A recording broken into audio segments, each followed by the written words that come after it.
এই মুহূর্তের সবথেকে বড় খবর যে ভোট পরবর্তী হিংসা নিয়ে উদ্বিগ্ন রাজ্য বিজেপি। আরামবাগ বিধানসভার আরান্ডি ১ নম্বর অঞ্চল মলয়পুর ও পুরা অঞ্চলের নির্যাতিত বিজেপি কর্মীদের বাড়ি বাড়ি ঘুরে দেখা করলেন এবং পাশে থাকার বার্তা দিলেন আরামবাগ বিধানসভার ৩ বিধায়ক।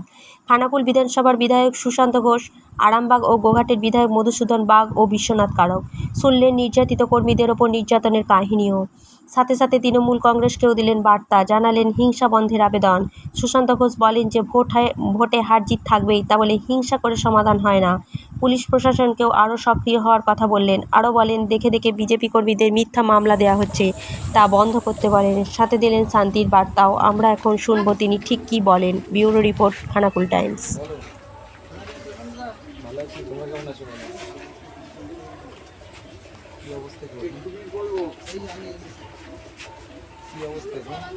তুমি তো কালকে ঘর ঢুকেছো, তোমার কি অসুবিধা হচ্ছে বলো?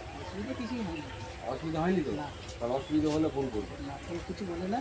আচ্ছা, কিছু আমাকে বলে আচ্ছা, এখন পর্যন্ত কেউ কিছু বলে শ্বশুরের থেকে চেষ্টা করছিলাম। হ্যাঁ, আমাকে আমি রেজাল্টের দিনে আমরা এমনি সাইডে এমনি করে দিইনি। কালকে এসেছি, আমাকে কাজ করে কাজ করো, প্লিজ কাজ করে খাও, কোনো অসুবিধা হলে ফোন করবে। ফোন নাম্বারটা বলছি, তাহলে ফোন নাম্বারে ফোন করবে।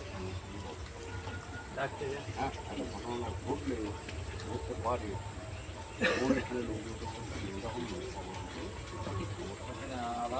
আভাস পেলে যে হ্যাঁ লোক রয়েছে, সঠিক খবরটা পেলে আমি সঙ্গে সঙ্গে বুঝতাম।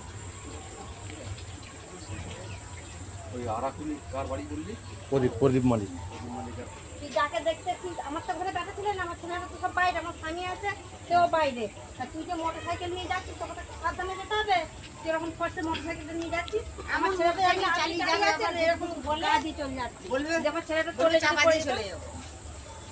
মারার ভিতরে ঢুকে যদি আমরা কিন্তু মারতু কিন্তু ফিরে যেতে পারতুম, সেরকম আমরা করিনি। একজোট থাকো সবাই পাড়ার লোকেরা একজোট থাকবে, মহিলারা সব একজোট থাকবে, একজোট হতে হবে, বাঁচার জন্য একজোট হতে হবে। আমাদের বাঁচার জন্য সবাইকে একজোট হতে হবে। আমরা যদি একজোট না হতে পারি তাহলে তোমরা কন্টিনিউ করবে না, কন্টিনিউ আমাদের উপর সবার উপর অত্যাচার চালিয়ে, এটা মাথায় রাখতে হবে। আমরা যদি সবাই এখানে আছি, সবাই একজোট থাকি, কথা বলেছি, বলে আমার পুলিশকে জানিয়ে তোমার টাকা চাই, 2.5 লাখ টাকা আমার ছেলে কোথায় পাবে? কে বলছে ওই দোকানটা খোলার জন্য নাকি? এই দোকানটা আমার ছেলেটা পায়, আমি তাহলে কি করবো? চেয়েছে 2.5 লাখ টাকা কি চেয়েছে আপনাকে? এইখানে এলো একজনের কাছ থেকে 2.5 লক্ষ টাকা চেয়েছে, 2.5 লাখ টাকা, আরেকজনের কাছ আমার থেকে 1.5 দুটো লক্ষ। বাচ্চুটা ছবি। বাচ্চুর কাছে 2.5 লাখ আর সমীরের কাছে 1.5 লাখ। হ্যাঁ, ওই দেখছি আমরা তাহলে আপনার কি কোন দোকানটা বন্ধ আছে? এইটা এইটা আমার বৌমা বাপের বাড়ি আছে। আচ্ছা আচ্ছা, দোকান আমাকে দোকানই খুলতে দেয় না কদিন, একদম দোকান খুলতে দেয় না। আমি 7 দিন ঘর করেছি, যেতে পারবো না। এসে তার উপরে তার বাবার দোকান খোলো, আমার ফোনে তাদের আমাকে দোকান খুলতে বলে না। তোমরা এদিকে বেরিয়ে যাও, তোমরা যেতে হবে। খানাকুলের এমএলএ, আমি গোঘাটের এমএলএ, আপনাদের আরামবাগের এমএলএ, আমরা আছি আপনাদের পাশে আছি, অসুবিধা নেই। ঠিক আছে, আমরা আছি। তার সঙ্গে আজকে সকালবেলা কথা হয়েছে, টেনশন নিতে হবে না, টেনশন নিতে হবে আপনাদের বৌমাকে বলি। আমার বাপের বাড়ি আছে, আমার সেই দুবার সামরা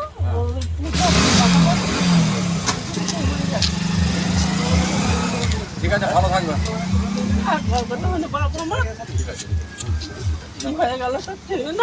কিছু হয় না, ঠিক আছে। চলুন, অত টেনশন নেবেন না। হ্যাঁ, আমরা বয়স হয়েছে, টেনশন নেবেন না। সমীরের সঙ্গে তো সকালবেলা ফোন আমরা হলো, আছি। প্রতিদিনই তো ফোন হচ্ছে। আমি 2.5 লাখ টাকা কোথাও পাবো? আমার ছেলে না কোথাও একটা পয়সা দিতে হবে না, আপনি খুলবেন, একটা পয়সা দিতে হবে না, আমরা আছি।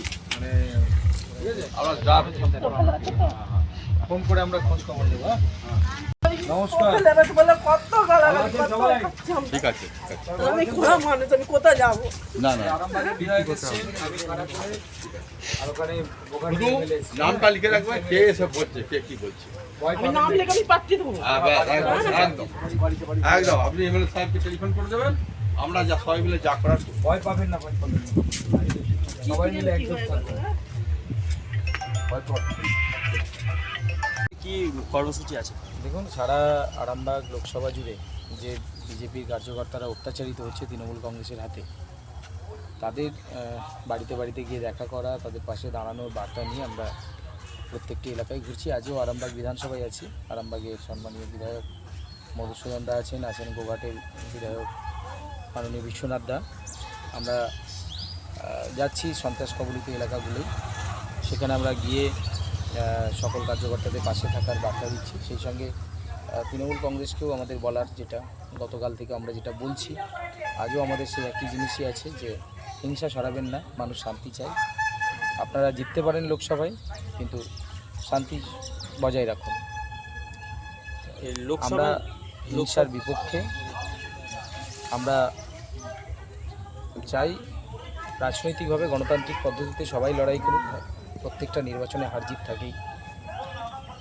তো যাতে করে কোথাও না সমস্যা হয় সেই দিকটা দেখার জন্য আমরা প্রশাসনকেও বলেছি, প্রশাসন আইন শৃঙ্খলা রক্ষা করবে, তাদের দায় আছে। কোনো ছেলে যেন ফলস কেস না খায় সেটাও আমরা প্রশাসনকে দেখতে বলেছি। এই দাবি নিয়ে আর সেই সঙ্গে কর্মীদের পাশে থাকা বার্তা নিয়ে আমরা আজকে এসেছি আরামবাগ। মূলত আজ কোন কোন জায়গাগুলো ঘুরবে? আজকে মলয়পুর, RND 1-2 আরও বেশি যাবো।